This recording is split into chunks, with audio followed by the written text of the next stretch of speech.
नमस्कार दोस्तों, आज हम बात करेंगे पीडी के ऊपर। प्रेगनेंसी डायग्नोसिस यानी गर्भ का परीक्षण कैसे करें। हम अपने पशुओं का गर्भ परीक्षण करने के लिए हम अपने हाथ का प्रयोग करते हैं और अपने सेंस से ही पता लगाते हैं। पशुओं में ऐसी कोई तकनीक नहीं है जिसके थ्रू हम प्रेगनेंसी की जांच कर सकें। तो इसलिए हम किस प्रकार से पीडी चेक करते हैं या प्रेगनेंसी डायग्नोस करते हैं, इसके बारे में आज ये वीडियो आपके लिए तैयार किया गया है। तो वीडियो को आप पूरा देखें और चैनल पर नए हैं तो चैनल को सब्सक्राइब जरूर कर लें, क्योंकि मेरे जो व्यूवर है जो 80% से अधिक जो सब्सक्राइब नहीं किया हुआ है वो है, और जो सब्सक्राइब कर रखा है या तो वो देखते नहीं है, जो या आप वीडियो देख रहे हैं और आपको चैनल सब्सक्राइब नहीं किया हुआ है तो पहले जाकर के आप चैनल को सब्सक्राइब कर दें और वीडियो को लाइक करें अगर आपको पसंद आता है तो, वरना आप डिसलाइक भी कर सकते हैं अगर आपको जानकारी अच्छी नहीं लगती है तो। इसके अंदर कुछ कमेंट ऐसे भी आए थे कि आप ऑन बोर्ड यानी कि जो प्रैक्टिकली जिस प्रकार से आप पीडी करते हैं उसके बारे में हमें ऑन बोर्ड बताएं। तो इसके लिए मैं बताने को तो आपको ऑन बोर्ड भी बता सकता हूं, लेकिन उसके लिए आपको जानकारी में वैसे पता कुछ नहीं चलेगा, क्योंकि जब हम रेक्टम के अंदर हाथ डालते हैं और हाथ डालने के बाद नहीं तो आपको हाथ दिखाई देगा और नहीं अंदर का सिस्टम दिखाई देगा। तो इसके लिए आप एनिमेशन देख सकते हैं और उससे आपको कुछ से फायदा नहीं होने वाला है। और हो सकता है मैं जैसे ही आगे पीडी करने जाऊंगा, अभी तो लॉकडाउन का टाइम चल रहा है, इसमें वैसे ज्यादातर केस आते भी नहीं है और अगर आते भी है तो हम वीडियो वगैरह इतना कुछ कर नहीं पाते। इसलिए हम आज आपको इसी तरह से नॉर्मली जानकारी बताते हैं, जिस तरह से आप अगर करेंगे पीडी तो आपको अवश्य ही लाभ मिलेगा और आप अच्छी तरीके से पीडी कर पाएंगे। तो चलिए आपको इसके बारे में बताना शुरू करते हैं। तो सबसे पहले तो आप हाथ जिस प्रकार से आप जिस पशु की पीडी कर रहे हैं या प्रेगनेंसी डायग्नोस कर रहे हैं तो उस पशु को पहले तो आप अच्छी तरह से काबू जरूर कर लें, क्योंकि कई बार क्या करते हैं कि हम उसे अच्छी तरीके से काबू नहीं करते हैं और वो इधर उधर दौड़ता रहता है और हम जैसे हाथ डालते हैं अंदर वो भाग जाता है, जिससे अंदर रेप्चर भी हो जाता है, ब्लीडिंग आने लग जाती है, जिससे हमें क्या है कि घबराहट होने लग जाती है कि यार इसके तो ब्लीडिंग होने लग गई, कैसे पीडी चेक करें, अगर खून ज्यादा आने लग गया तो क्या करेंगे। इस प्रकार से भी होता है। तो आप सबसे पहले तो इसी सावधानी का ध्यान रखें कि सबसे पहले पशु को अच्छी तरीके से कंट्रोल में कर लें, और कंट्रोल में करने के बाद जैसे आप स्लीव पहनकर हाथ अंदर डालते हैं तो सबसे पहले तो आप कोई लुब्रिकेट चीज अवश्य उपयोग में ले, जैसे पैराफिन ले सकते हैं और जो तेल आता है वो भी उपयोग में ले सकते हैं, लेकिन ज्यादा अच्छा रहता है कि आप पैराफिन का उपयोग करें और तेल का भी उपयोग कर सकते हैं, कोई उसमें बड़ी बात नहीं है। और जब आप हाथ को अंदर डालते हैं तो जोर जबरदस्ती ज्यादा नहीं करें पशु के साथ। अगर जोर जबरदस्ती कर रहे हैं तो उससे पशु के जो रेक्टम है उसमें रेप्चर होने का चांस रहता है और जिससे ब्लीडिंग भी होने लग जाती है, कई बार इस प्रकार से देखने को भी मिलता है। तो सबसे पहले तो आप अपने हाथ को इस तरह से बंद कर ले, स्लीव पहन के और लुब्रिकेट करके हाथ को एकदम इस तरह से बंद करके और अंदर डालें और धीरे धीरे अंदर डालें। ऐसा नहीं है कि आप हाथ को ऐसे जबरदस्ती डाल रहे हैं। आपको हाथ रेक्टम के अंदर डालते ही आपको ऐसा नहीं है कि आप हाथ को पूरा अंदर तक ले जाते हैं, ऐसा नहीं करना है।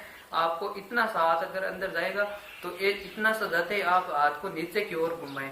अगर आप अपने हाथ को नीचे की ओर घुमा रहे हैं तो नीचे सर्विक्स मिल जाएगी आपको।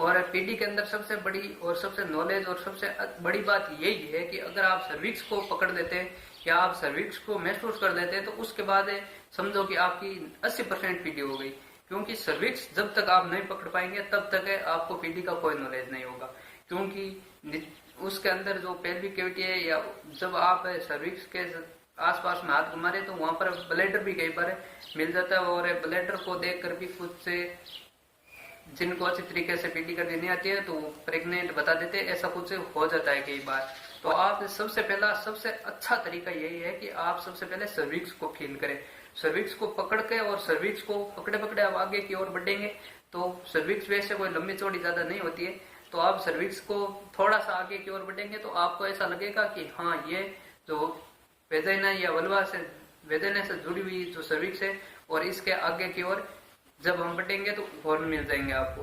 तो हॉर्न मिलते ही आपको सब कुछ पता चल जाएगा, अगर हॉर्न फूला हुआ या बड़ा हुआ है तो प्रेग्नेंट है और अगर बड़ा हुआ नहीं है तो प्रेग्नेंट नहीं है। इस बात का तो आपको भी पता है, लेकिन सबसे बड़ी बात यही है कि आपको सर्विक्स को पकड़ना बहुत ज्यादा जरूरी होता है पीडी के अंदर।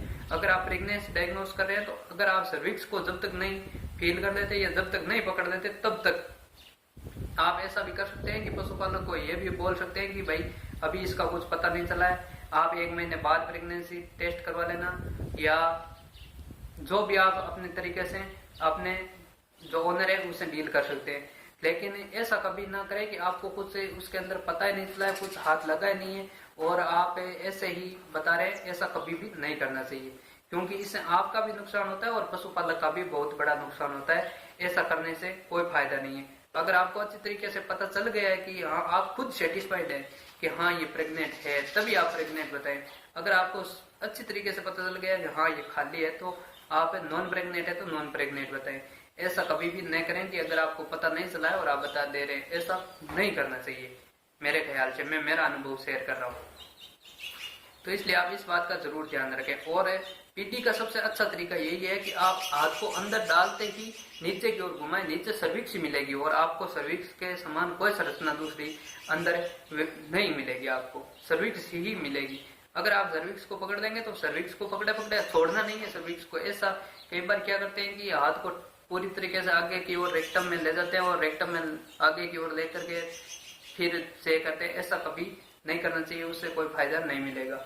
और दूसरी बात, सबसे बड़ी बात यह है कि कई बार क्या है कि जो नए प्रैक्टिशनर होते हैं वो क्या है कि गोबर को बाहर नहीं निकालते हैं। अगर आप रेक्टम की अच्छी तरीके से सफाई नहीं करेंगे, गोबर को पूरा प्रॉपर बाहर नहीं निकालेंगे, तब तक आप प्रेगनेंसी डायग्नोस नहीं कर पाएंगे, क्योंकि पशु जोर मारता रहेगा, उसको गोबर करने की लगी रहेगी और आपको प्रेगनेंसी टेस्ट करने की लगी रहेगी, तो इससे फायदा नहीं होता है। तो आप इन छोटी छोटी बातों को अगर ध्यान रखेंगे और इस प्रकार से आप पीडी करेंगे तो आपको 100% प्रेगनेंसी डायग्नोस अच्छी तरीके से समझ में आ जाएगा।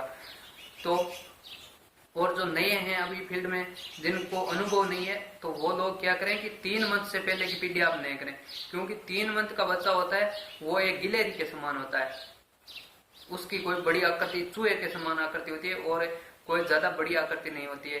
तो आप अच्छी तरीके से उसका पता नहीं लगा पाएंगे, हॉर्न में भी कोई खास अंतर आपको फील नहीं होगा। वैसे भी जो नए प्रैक्टिशनर है वो कम से कम 20 से 25-30 बार करेंगे, तब तक तो उनको सर्विक्स भी मिलने का चांस कम रहता है। और एक बात, जब आप एआई करने जाते हैं तो सर्विक्स बहुत अच्छी तरीके से मिल जाती है, क्योंकि उस टाइम सर्विक्स खुली हुई होती है, वो खुली हुई होती है, जो बड़ी हुई होती है और आसानी से आपको तैरती हुई मिल जाती है। तो उस दौरान आप बहुत ही सावधानी से करें। अगर आप एआई को अच्छी तरीके से कर रहे हैं और सर्विक्स को पास करके सीमन छोड़ रहे हैं, तो उस स्थिति में आप उस सर्विक्स को अच्छी तरीके से फील कर दें और हॉर्नों को भी फील कर लें। तब आप अगर इस प्रकार से करते रहेंगे तो धीरे धीरे आपको अनुभव अपने आप होता चला जाएगा और आप फील करते रहेंगे। इसमें कोई ज्यादा बड़ी बात नहीं है और इससे बड़ी कोई बात भी नहीं है, दोनों बातें इसके अंदर है। जब आपको अगर फील होने लग जाएगा तो ये अंगुलियों का खेल है, जैसे ही आपकी अंगुली उसको स्पर्श करेगी तो आपको अपने आप ही पता चल जाएगा। और जब तक आपको पता नहीं चलेगा तब तक आप कितनी भी कोशिश कर दो, आपको सर्विक्स तक मिलने का भी कोई आशंका नहीं रहती है। तो जैसे आप प्रैक्टिस करते रहेंगे वैसे वैसे आपको पता चलता जाएगा और इस प्रकार से आप अगर प्रेगनेंसी टेस्ट करेंगे तो आपको 100% मैं कहता हूँ कि सक्सेस मिलेगी। तो आप सावधानी के साथ और अपने अनुभव के साथ बहुत ही अच्छा काम कर सकते हैं। दोस्तों, अगर आपको हमारी वीडियो अच्छी लगी है और कुछ आपको सीखने को मिला है तो इस वीडियो को लाइक जरूर कर दें और चैनल पर अगर नए हैं और आप वीडियो देख रहे हैं और चैनल को सब्सक्राइब नहीं किया हुआ है तो चैनल को सब्सक्राइब जरूर कर लें। थैंक्स, धन्यवाद।